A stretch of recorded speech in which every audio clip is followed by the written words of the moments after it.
Hello, today is Thursday, July 30th, 2026. Here is your daily signal.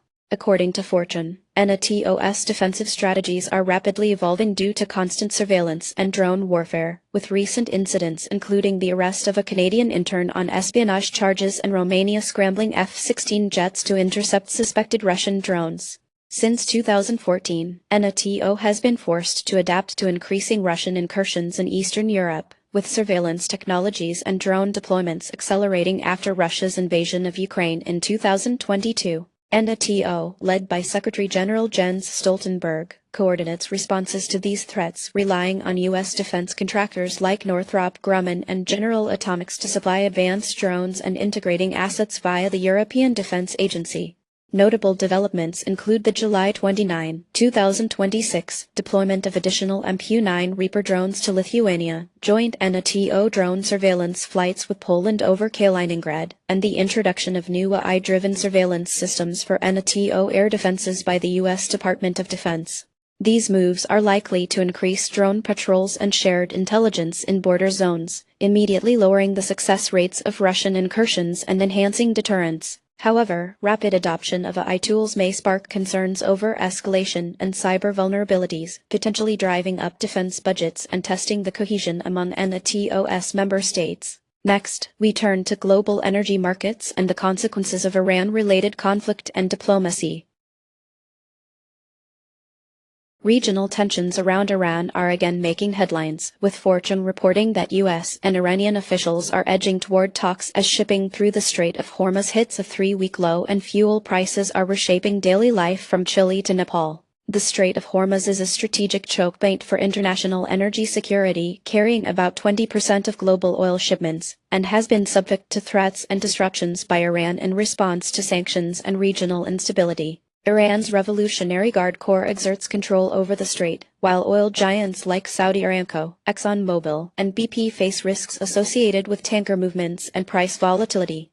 Recent developments include Iranian naval exercises in the strait on July 29, 2026, which immediately fueled a rise in oil futures, and new U.S. sanctions targeting Iranian shipping companies accused of weapons transfers, directly impacting major tanker operators. Such events make short-term oil price increases and higher insurance premiums for vessels likely, affecting transportation costs around the world.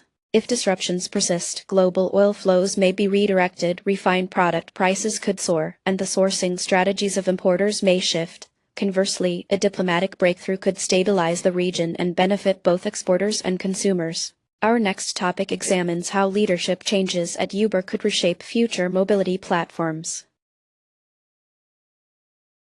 TechCrunch reports that Uber is betting on its former CEO as part of a broader shakeup in leadership, a change that could have profound strategic implications for AI-driven mobility platforms moving forward. Uber Technologies, Inc., a pioneering mobility service provider since 2009, has relied on leadership decisions to steer its AI-powered ride-hailing and delivery products. Dara Khosrowshahi, Uber's current CEO, has pushed for advancements in automation and AI since 2017, while the board of directors and technology partners like NVIDIA and Waymo, as well as investors such as SoftBank Vision Fund, shape major decisions. Moves such as this leadership change could lead Uber to reprioritize research and development spending on dispatch, pricing, and safety features powered by AI, potentially shifting strategic alliances and triggering mergers or acquisitions in the autonomous vehicle sector. In the medium term, Uber's ability to deploy scalable, regulatory-compliant AI solutions may hinge on executive direction, influencing talent recruitment and retention in the AI space and ultimately affecting Uber's competitive standing versus rivals across the globe.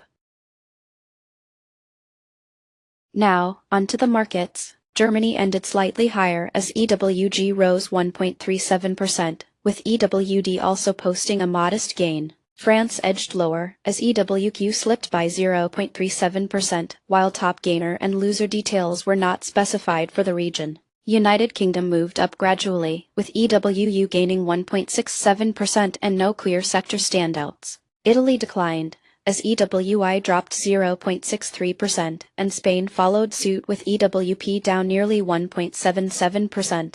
Netherlands fell by 0.89%, weighed down notably by EWN. Chile eased slightly as ECH decreased 0.43% and Belgium managed a minor rise of 0.37%. Australia nudged down on the session, impacted by EWO's 0.17% decrease.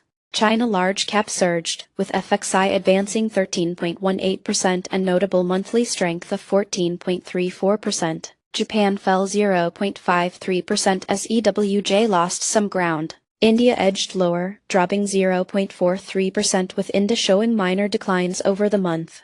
Taiwan saw notable weakness as EWT plunged 4.83% for the day and 17.68% month-over-month.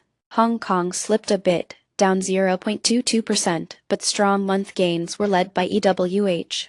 Indonesia dropped 0.75%, while Malaysia was lower by 0.54%. Saudi Arabia and Arab Emirates both moved down sharply, losing over 1% each.